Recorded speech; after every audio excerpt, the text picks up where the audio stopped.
So in Buddhism, what we need to examine is this. We believe in a higher power. We believe in the blessings of Buddhas. We believe in the holy Dharma protectors such as Ben and Lama, Setra, Mahakala. But that one is all outer. The real Dharma is here. You see, people always talk about Dharma protectors, which one is good, which one is bad. They always talk about which lineage is good. It's a waste of time. People who talk about that, it's a waste of time. It shows you how much they don't know Dharma. Do you think in the monasteries, the monks discuss that? Do you think the high lamas and students discuss that? Do you think the high lamas discuss that with each other? They don't. They discuss the mind. They discuss how to overcome the mind. They discuss meditation. They don't talk about protectors and lamas and lineage, who's good, who's bad. They don't talk about that. Why? Very small issue. Waste of time issue. It's like old ladies get together and talk about who's wearing what color hat. What high lamas and Dharma practitioners and Buddhists get together to talk about is the mind and transforming the mind, not to increase gossip, not to increase negative talk. Why? If you increase it or you help people to increase it, it's very bad. If you have knowledge, you must cut their talk. You must cut their talk by saying, shut up. No, wisdom. And you must be firm. So what we need to talk about is like what we talk about in the monasteries. Mind. Mind. I've studied so much. I bring it down to you in your language with your own language. So,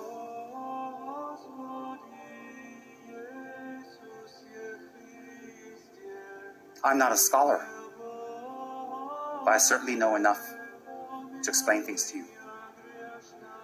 I'm not a geshe. I'm not proud. I'm not proud. To me, when I die in a few years, doesn't matter if I'm a geshe or not. But if I had affected people's minds and the teachings continue, then I've died well. That's more important to me. I don't care if people think I'm a monk or I'm not a monk. I am. I don't care if people think what I dress and not dress. I don't care. I was born as a Rinpoche. That is what I'm born in from my previous lives, recognized by the high lamas. I didn't say, oh, you recognize me. That's what they recognize me. So when people criticize me and say things about me, they also criticize the lamas. They criticize their masters. They criticize those great masters who have recognized this person. Very dangerous. It's indirect. You're a bad son. You're so selfish. You're so bad. It reflects your mother. Your mother didn't teach you or raise you well. Same. So when you criticize the teachers and lamas, you criticize their lamas. You criticize their lamas and their lamas. You criticize their lineage. Very dangerous karma. Very dangerous. That word makes you block your mind from listening to the Dharma. We shouldn't. We like, we don't like, leave it. We like, we listen, we don't like, don't listen now. Never criticize. And some people today even talk about, big issues like, do they like the Dalai Lama? Do they not like the Dalai Lama? How can anybody not like the Dalai Lama? We're supposed to have compassion for a spirit, a ghost. We're supposed to have compassion for an evil force. In Buddhism, there's no magic or rituals to destroy evil. There are rituals to subdue them and bring them to the Dharma or to calm them down by compassion. So we have to be very kind to a spirit. Of course we have to be very kind to His Holiness the Dalai Lama, but that word is wrong. How can anyone be against a holy monk like that? Cannot. Whether he's your guru or no guru, who cares? He's a holy monk, the end. The end. So even people dare talk about that these days. Who has faith in Dalai Lama? Who doesn't have faith in Dalai Lama? Who likes Dalai Lama? Who doesn't? Oh dear. Stupid lay people with no knowledge and no study, too much time, too much money, fat, dumb, and happy, just talking about the Lamas, talking about the Rinpoches. The Rinpoches for many lifetimes have emanated again and again to benefit others. When you criticize them, you criticize their whole lineage. You criticize the people that recognize them. You criticize the very people who put them on the throne. You criticize the whole institution. They cannot sit in an institution such as Ganden on a throne in front of many hundreds of monks and to be recognized and to be whatever.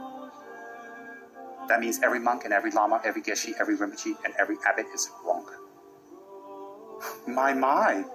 Bunch of silly lay people running around saying, who has faith, who doesn't have faith, whose lineage is pure, whose lineage is not pure, who's practicing this, who's practicing that. My. I pray to the Buddha. I follow the Dharma and I respect the Sanga. The end. The end. Whatever else I practice or don't practice, none of your business. Why is it none of your business? If you're higher than me, you can see when I'm practicing. You got clairvoyance, what? So you don't need to talk, blah, blah, blah, blah, blah, blah, blah, blah. Obviously, you're stupid. You didn't practice. That's why you don't have clairvoyance. So you don't see nothing, blah, blah, blah, blah, blah, blah, blah, blah, blah, blah, blah, blah, blah. Then you become more stupid. You look like a duck, blah, blah, blah, blah, blah, blah, blah, blah, blah, blah. Oh, chicken. If you're higher than me, you got clairvoyance. You can see when I'm practicing. You don't need to introspect and check and look and talk and gossip. Because you have clairvoyance. Since you don't, stupid. Then some people say, hey, I better check this guru out, see what they practice and how they practice so I can see if they're qualified or not. Oh, you're so qualified, is it? You are so qualified to check out your guru and all the guru. You're so high. Who put you on the throne, dearie? Oops. Simple. It's simple logic. And I love every single Buddhist monk on this planet. Whether they follow my lineage or not, I don't care. Oh, he's not Tibetan Buddhist, he's a Thai monk. Oh, no, cannot. Oh, he's a Nyingma monk. No, cannot. Oh, he's a Gelupa monk, but what side? The dark gray yellow Gelupa or the bright yellow one? Which side? In between, you take your guess. I don't take any sides. I follow the Buddha. I follow the Dharma. And I respect the Sanga. Because I take refuge and I respect the Sangha, I don't criticize any person who wear any robes. Never. And then some lay people have the nerve to criticize monks. Hello! You're sitting around, making money, doing your studies, playing on a computer, going out clubbing, having orgies, hanging out at the zoo because you're reincarnated from there. You know nothing about the monk vows. You know nothing about monk rules. You've not given your life and given yourself to meditation or practice ever. And then you can some more criticize the monks when you know nothing about their vows. You've studied not the Vinaya Sutra. You know nothing about their practice. Nothing about the holy Ganden lineage of Lama Tsongkhapa. You know nothing. Some of you never even been to Ganden. Sorry, I'm spitting. I'm getting passionate. I always spit when I'm excited. Then they can criticize the monk. They know nothing about monk vows. They know nothing about the monk rules and monk procedures. They have not dedicated, they have not shaved their hair. They have not hang out in gurus. They have not hang out in Mun gods with the cockroaches. They have not hanged out anywhere. I've been living in Dharma centers for the last 30 years.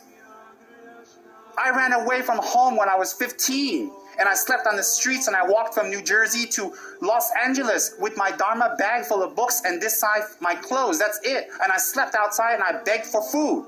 Why? Because at home I'm not allowed to practice Dharma, so I left home. You don't do that here. That's American. Here you respect your parents. They're very kind. Over there, I left. I walked across the United States and I hitchhiked all the way. I was jailed. I was put in jail. I was beaten. I had crimes committed on me. I'll talk about another day. I had a lot of problems. Crimes that might excite some people, so I don't want to talk about it right now. So, how can lay people anywhere criticize monks? It's a big no-no. Once you take refuge, you say, I'm a Buddhist, you cannot criticize monks. That's one of your vows. You cannot criticize anyone in robes. Whether they're in robes or not in robes, it's not for you to judge. You don't know their rules. You don't know what's allowed. And you don't judge one monk tradition of one country with another monk tradition. In Tibet, it's different because of situation, social, backing, and climate, environment, it's very different. So you don't take one rule of one country and apply it to another and then start judging. Very bad. Thailand, Japanese, Chinese, Tibetan, Korean, Mongolian, they're all beautiful individual Buddhist countries that have their beautiful Sangha community and their rules. You cannot compare. You cannot. Why can't you compare? Everything's different. Then here, you don't have a Malaysian Sangha. Some are Mahayana monks, some are Thai monks, some are Tibetan monks. You don't have a Malaysian Sangha. You don't have nothing, no platform to even compare yet. So we can't criticize monks. When someone starts criticizing monks, you have to tell them very nicely, please don't. You have your vows, or you're a Buddhist. Well, I didn't take my vows. Well, it doesn't give you the right to criticize people who have. What do you know their vows are? When His Holiness the 14th Dalai Lama left Tibet, he wore a soldier's outfit with a gun. He broke his monk vows? No, he didn't want to get detected and killed. How long can a monk grow his hair? Do you know the rules? Do you know what condition they can grow their hair? Do you know? Do you know? Or you don't know, you simply talk. Do you know how long they can grow their hair and under what condition? Do you know why? Do you know when a monk can wear lay clothes and not wear lay clothes? And why? Do you know why? Do you know what are the monks' vows? Do you know how many vows they have? Do you know what is the primary vows that's very strict, and the other ones that with time you have to break? Not really break, bend. Do you know? Do you know there are some places in the world that monks can't go in their robes? They can get killed or abused. So what do you want them to get killed? Abused? Very ignorant. Don't criticize the monks. Don't compare one tradition with another. Hold your refuge vows. If you don't have refuge vows, respect people with vows. Criticizing people with vows is very dangerous. If you can't respect even monks, there's nothing left. Do you study as hard? Do you hold your vows? Do you dedicate yourself to the monastery? Do you hold all your precepts and your vows? Do you? Or do you have a good time and criticize people who do? Do you go serve your lamas? Do you go work in the fields for the monastery? Do you attend the pujas every day? Do you do your studies? Do you do your retreats? Do you do any of that? You don't. Don't criticize those who do. Don't support them. Without them, Dharma cannot exist. That is a rule by Buddha. Don't. And then checking lineages. These days is a big thing about checking lineages. Whose lineage is correct, whose lineage is not correct. Who are you to judge? Who am I to judge? That's why I never make a comment about it. Never. Never. Very simple. In my center, in KH, we follow the traditions of Ganden, blessed by the traditions of His Holiness, the Dalai Lama. The end. Anything else, I don't reject. I don't comment. It's not good, bad. And anybody who don't follow that, I don't say it's bad either. I have no right. I have no right. Once I start criticizing, I have to criticize everything that's not my lineage. Then everything's wrong. The Thais are wrong, the Burmese are wrong, the Cambodians are wrong, the Japanese monks are wrong, the Chinese monks are wrong. Everybody's wrong. Everybody's doing everything wrong then. It doesn't stop. So I don't want to waste my time. I follow my lineage. I do my practice. You want to do something else? It's good, it's bad? I don't know. But I don't care. Why don't I care? I don't have time. But if you follow my lineage, you will follow what we teach in Ganden. And there's nothing wrong with Ganden. Sarah, Drepung, Tashi Longpo, everything came from Ganden. Everything. Ganden is the mother. Everything. My abbots know what I'm doing. My abbots endorse me. I can't break any rules. I go back and see them. I send them letters. I have monks come and visit me. I have Rinpoches come and visit me. My friends from Ganden, they go back and give reports to the abbot. Am I afraid of the abbot? No. I have nothing to be afraid of because I'm not doing anything wrong. I'm not in Tibet. I can't teach and act and wear and dress and be as I'm in Tibet. There's different situations, very different. I'm in Malaysia. So it's very, very important. We don't criticize teachers, we don't criticize lineage, and we don't be judged. Whatever the Dalai Lama says is correct at the end. But there are two sides of a coin. He may say white at this time, and another time he can say black. Another time he say white, another time he say black. It depends on the time and the place. For some countries he go to, he say, hey, practice Tara. But then he goes to another country, he says, no, you practice Avalokiteshvara. Then is he lying? Is he wrong? No. It's the place and time and people. Cannot. And there are many people out there. Many people. There are many people out there who don't believe in the Dalai Lama because they're bad, because they're wrong. No. They have their own lineage. They have their own practice. They have all their own traditions. Let them practice in peace and pray, help, donate, and send your energy to them to grow. All forms of Buddhism must grow. In the end, we believe in Buddha. Very simple. So what is that when we criticize lineage and we criticize this and this? It is our mind projecting onto others again. Why is that? Why is it we cannot avert criticism or stop criticism? Because we don't have enough knowledge to stop criticism. If other people talk, we don't have enough knowledge. So we make up things to cover. We make up things to say things to make them respect us. Why do we criticize lamas? How can we criticize a lama? How can we criticize a Tulku? Tulku in Tibetan means emanated body, one who can emanate back again and again, whether by prayers or consciously. They come back to teach. They come back to help. Check their actions. What do they do? How do they act? What do they do 24 hours a day? What have they been doing for the last 30 years? What have you been doing for the last 20, 30 years? Then you can check if they're Tulku now. Very simple. We cannot criticize. I'm not telling you not to. I'm telling you why you shouldn't. I don't. Never. Never. Never. Respect all teachers, whether we feel they are right or wrong, or other people feel they're right or wrong. Respect all Sanga. We're not in robes. We don't have their vows. It's very heavy karma. Respect all lineages, Tibetan and non-Tibetan. And within Tibetan, all the lineages, respect. We're not in a position to criticize. And don't encourage and entertain negative talks of what is politically correct and not politically correct. Why is that? We're here to practice Dharma. Let's learn Dharma. We're here to learn about the Four Noble Truths, the Three Principal Paths, the Holy Graded Path to Enlightenment, Lam Rim. We're here to learn about the 4 preliminary practices. We're here to learn about refuge. We're here to find our Yidam. We're here to find our Yidam within ourselves. We're here to find our teacher who can convey the Dharma to us. Who is our teacher? It says in this book, who's someone who can help you find yourself. Tsem Rinpoche says here in this book, your real guru is not someone who sits on a high throne or has a big title or don't have a big title. Your guru is the one who helps you to find yourself. So do you have a guru that's nearby teaching you, taking the time, tirelessly teaching you, endlessly and patiently, again, teaching you and sharing with you and helping you and instructing you again and again? Then you criticize this person, you criticize all your hopes for enlightenment. Why is that? This person gets nothing from you. Nothing. In fact, some of you give harm back to the person, yet they tirelessly teach you and help you. Against criticism, against people saying negative things, against obstacles. So many obstacles. So many. Other religions criticize. Our own religious people criticize. Other lineages criticize. People within the center criticize. So much. But these people, these lamas never give up. They continuously teach and help. So what is that? Definitely they're different than us. Definitely they're different than us because we give up. The minute someone criticizes, say bye-bye. But they don't. That is a Tulku. One who comes back to teach again and again and again. Of course, there are different levels of Tulkus, but then again, if we're not higher than them, how can we tell what level they are? Very simple. If you don't know what they are, you don't know what they're doing, A, you didn't study, B, you don't have the attainments. So if you don't have the knowledge or the attainments and you criticize, when you criticize a person who may have the attainments or who is achieving those attainments, you create the karma not to ever get those attainments ever in this life.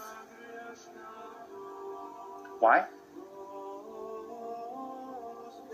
Some gurus are revered by hundreds of people. They take them as their refuge, they believe. When you criticize their guru, you break everybody's faith. They go away from Dharma. You created that, not the guru. You created that. You created that.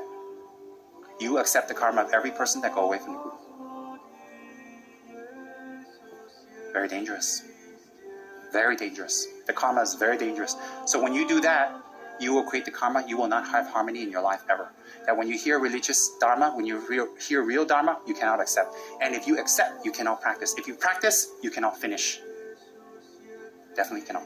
Why? Because you create that karma for others to go away. So why is it that if we make offerings to the Buddha, if we make offerings to the Buddhas, we collect merit, but if we criticize, we don't collect demerit? Why? Why is it a lama, a high lama in Ganden, they put them on a throne, the monks make offerings to the lamas. Lamas is not monks. Lamas in Tibetan tradition means a reincarnated teacher. Lama refers to Tulku or Rinpoche. Lamas is not referred to monks. Lamaism is all wrong words. Nobody speaks my language here. Okay, maybe we got one clown there that speaks 1 or 2 words. No, Lama refers to Rinpoches or Tulkus, reincarnated beings or teachers, your teacher. So, when you criticize another person's teacher, what's the pain you create in their minds? What's the pain? Even if their teacher is wrong, inverted commas, but they're still getting some benefit, it's still transforming their mind. Still. So it's very, very important that we practice abstinence. Abstinence of encouraging, abstinence of negative speech towards the holy Dharma, its teachers, its monks, its Sangha, and its lineages. It's very important we practice that. Do you know why? We don't want to create more toward religious turbulence. We're destroying our own religion. We're destroying our own Buddhism from inside. This cannot, that cannot, that cannot, this cannot, that cannot. We destroy it from the inside. Then we say we're Buddhists. We say we like Dharma. No. We're destroying Dharma from the inside, not from the outside. We don't have any enemies. Malaysia is a beautiful country. It encourages multi-pluralistic existence. All religions. What a beautiful society. Malaysia doesn't destroy it. We destroy it by our mouth. And our mouth is an extension of our lack of knowledge, is our lack of study, lack of understanding, lack of contemplation, lack of attainments. So if you criticize others, two things. A is you don't have attainments. B, you didn't study. Because high lamas in Ganden, I don't hear them criticizing. Ever. Ever. So I usually follow their example. I don't follow normal people's example. I don't hear Kabji Lati Rimchi. I don't hear His Eminence Kabji Son Rimchi. I don't hear His Holiness Trijan Dorji Chang, anything in their teachings, or Lama Yeshe, anybody criticizing others. Never. Not even other religions. Never. So that's the example I follow. Do you know why? When I die, you won't go with me. Me and my karma will go with me. So if someone seems to be a high Lama, benefiting many beings, and I criticize, that karma will go with me. Very dangerous. Why is that very dangerous? How does it help us? How does it help your practice? How? How does it help your own practice? So it doesn't help your own practice. We have to think carefully.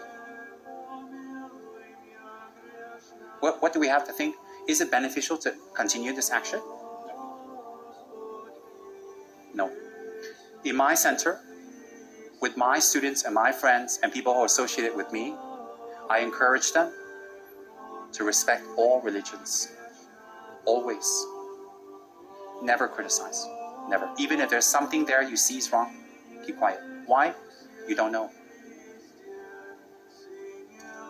I encourage my people and my center to always respect other forms of Buddhism, other lineages. Even lineages that we don't feel comfortable with or we're happy with or it's politically incorrect, I don't criticize. Why don't I criticize? I'm a Dharma teacher, not a teacher of politics. I don't teach politics. And on top of that, in my Dharma center, I follow the holy lineage of Ganden, and I will not do any other lineage. And I'll tell you why. I don't know any other lineage. I joined Ganden. I've been with Ganden teachers my whole life. I've been studying the Ganden tradition since I was 8 or 9. I don't know any other traditions. I can't teach you what I don't know. Doesn't mean the other lineages are wrong. No. That's one. And I follow the lineage of Ganden. Do you know why? If it's good enough for the high lamas of Ganden and the monks, and it was instituted by Lama Tsongkhapa about 600 years ago, I think it'll be good enough for us clowns. For me, clown, and you, clown, it'll be very good. If the holy monks of Ganden can follow, clowns like me, no problem.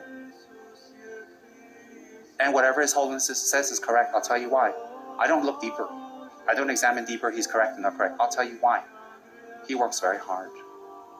He works very, very hard. He holds his vows purely. He single-handedly brings Buddhism to the world. Single-handedly. Without His Holiness the Dalai Lama, much Dharma cannot grow in this world. And whatever he says, whether in our eyes, in our ears, sometimes sound negative or right or wrong, we shouldn't judge. He has his reasons. It is said during his previous incarnations as the King Sonzen Gampo, during the Dalai Lama's previous incarnation as the King Sonzen Gampo in Tibet, you can look it up, Sonzen Gampo. Tibet was not unified. So therefore, there was a lot of fighting and factionalism. In order to bring Dharma in, he had to unify the country. So you know what His Holiness did? He emanated an army. And he emanated factions and enemies. And for the populace and for the people and the villagers and the different factions in Tibet to see this, and they fought with each other. And he led the forces, and he fought with them, and he killed them, and he destroyed them. And when he was done with these people, he emanated them back. Why? To subdue them with war. Because Tibetans before that were warlike. So they respected Sonzen Gampo for his generalship. They respected him for his power, and they respected him for his command. Because of that, he unified Tibet. And in his future incarnations, he came back as high lamas to teach the Dharma. Why? He needs to bring people to study Dharma, then he taught the Dharma afterwards. That's why in Sonzen Gampo, if you look in Potala, they have a statue of him in Tibet. He's always there with his two wives, a Nepalese and Chinese wife, Wang Cheng. He brought the Joa Rinpoche. The Chinese wife brought the Joa Rinpoche to Tibet, the most famous statue. The Nepalese wife bought the other statue that had encased in Tibet, two very holy ones. He's always pictured there with his two wives and an Amitabha coming out of his head. He has a turban with an Amitabha. His name is Gyalpo Sunzen Gampo, and he is considered a previous emanation of His Holiness. Why? Bodhisattvas don't kill. They don't harm. But they may say things or do things or emanate things to make it look like that, to subdue our minds for that time and place. So when everybody was killed, he became king. He dissolved them back. So these days, whatever His Holiness says, whatever he does, it may look this way or that way, this way, that way. Don't doubt. Don't criticize. Leave it. Everything will be dissolved back. Everything. That's what I believe. That's what the monks believe. You see, I don't think of him as some spiritual, as some religious, a political leader, all that stuff like that. I'm not concerned with politics. I respect him very, very much because he's a great monk. A great monk. Who's a Mahapandita, the greatest scholar on this planet of Buddhism. I biasly believe the greatest scholar. And in our center, every single day when we finish our prayers, we do a dedication, it starts like that, to dedicate our merits to the long life of His Holiness every single time we meet. Why is that? He works so hard. We can't help him. We don't give him any money. We don't give him anything. We don't do anything. So we might as well send our prayers and energy to him. So some people say we can't send energy and prayers to him. Why not? I can send my energy and prayers to anybody I want. Why? I don't have energy and prayers. I invoke the Buddhas. Why did the Buddhas listen to me? A clown, a nobody, a stupid? Because they have compassion. You think the Buddhas listen to you because you're a dato? You think the Buddhas listen to you because you teach acting? You think Buddhas listen to you because you have a long tongue? Buddhas listen to anybody who invoke upon their compassion, because the Buddha, from the side of a sinner and the side of a goody-goody, is the same. Their compassion is the same. So if you're a goody-goody, you don't listen to music, you don't listen to rock music, you don't wear any revealing clothes and show your cleavage, and you're very clean, you only talk nice things, you eat grains and whole wheat vegetables, you don't eat meat, you don't pollute the earth, you don't pee outside, you don't use any chemicals, and you're really a goody-goody, wonderful, lovey-dovey, holy schmoly person with halo. The Buddha loves you. And if you're like me, obnoxious, loud, rude, unconventional, non-conservative, love people who lick people, the Buddha loves me the same as other people. He loves me just as much as he loved the holy smoly people. Do you know why? If he didn't, he's not a Buddha. So isn't that the example we should look at? To follow the Buddha's mind, not other people's mind. You see, when we listen to Dharma teachings, how our mind changes, how we get knowledge. You know why? I give you a basis, and I give you logic, not superstition. I don't give you stories. I give you logic and basis. So when you leave my Dharma talks, you go out there less stupid. That's right, less stupid. Just like me, every time I leave a Dharma talk, I'm less stupid. It's okay. I don't mind admitting I'm stupid. I don't mind at all. I'm not a Buddha. I'm not a Buddha. I'm not a Buddha. Okay, expose. I'm not a Buddha. Put it in Singju newspaper or whatever it is. I'm not. Tsem Rinpoche says he's not a Buddha. 99% out there say, we knew that. 1% say, oh no, really? And you'll be like, oh, really, you're not a Buddha?